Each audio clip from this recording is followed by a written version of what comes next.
Alanallur service സഹകരണ bank Alanallur. Phone 04924 262 427.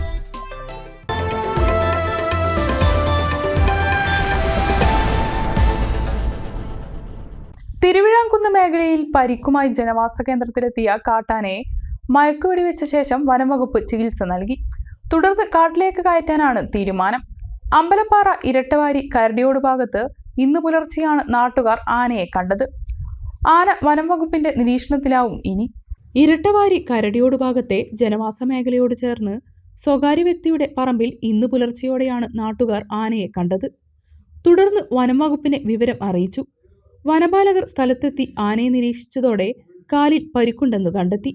തുടർന്ന് മയക്കുവെടിവെച്ച് ചികിത്സ നൽകാൻ തീരുമാനിക്കുകയായിരുന്നു. ഇതിനായി assistant forest veterinary surgeon doctor David എബ്രാഹിമിനെ സ്ഥലത്തെത്തിച്ചു. ഏറെ നേരം നീണ്ട ശ്രമത്തിനൊടുവിൽ രാവിലെ 10:30 മയക്കുവെടിവെച്ചു. ഇതോടെ ആന വീടുകൾക്ക് സമീപത്തെ റബ്ബർ തോട്ടത്തിലേക്ക് കയറിയത് ഭീതി പരത്തി.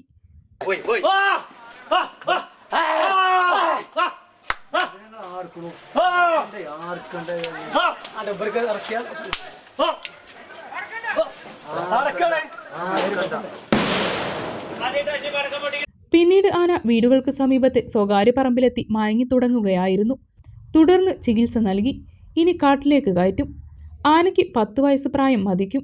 ആരോഗ്യസ്ഥിതി മെച്ചപ്പെടുന്നതുവരെ വനം വകുപ്പിന്റെ നിരീക്ഷണത്തിലാവും ആന. Mannarkkad range officer N Zubair, Thiruvizhamkunnu deputy forest range officer K Sunilkumar, Thiruvizhamkunnu forest സ്റ്റേഷനിലെയും സൈലന്റ് വാലി വനം റേഞ്ചിലെയും വനപാലകർ, മണ്ണാർക്കാട് ദ്രുതകർമ്മസേന അംഗങ്ങൾ, മണ്ണാർക്കാട് പോലീസ് എന്നിവർ സ്ഥലത്തെത്തിയിരുന്നു.